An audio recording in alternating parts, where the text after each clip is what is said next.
പ്രസിദ്ധ മരിയൻ തീർത്ഥാടന കേന്ദ്രമായ ലാലം പഴയ പള്ളിയിൽ 8 നോമ്പ് തിരുനാളിന് സമാപനമായി. ഓഗസ്റ്റ് 30-ന് കൊടിയേറി സെപ്റ്റംബർ 8-ന് തിരുനാൾ സമാപിച്ചു.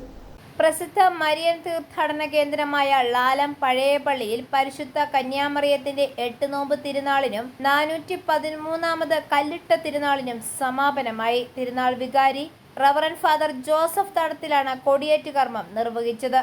Pastoral assistant reverend father Joseph Alancheril, assistant വികാരിമാരായ reverend father Skariah Menamparambil, reverend father Antony Nangamparambil എന്നിവർ തിരുക്കർമ്മങ്ങൾക്ക് നേതൃത്വം നൽകി. കൈക്കാരന്മാരായ ബേബിച്ചൻ ചക്കാലയ്ക്കൽ, ടോം ഞാവള്ളിത്തേക്കൽ, പ്രൊഫസർ തങ്കച്ചൻ പെരുമ്പള്ളിൽ, മാണി കുന്നംകോട്ട്, തിരുനാൾ കമ്മിറ്റി കൺവീനർമാരായ രാജേഷ് പാറയിൽ, തങ്കച്ചൻ കാപ്പിൽ, ലിജോ ആനിത്തോട്ടം എന്നിവർ ആഘോഷ പരിപാടികൾക്ക് നേതൃത്വം നൽകി.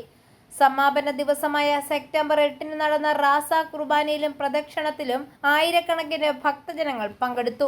ഐഫോറിയ ന്യൂസ്, പാല.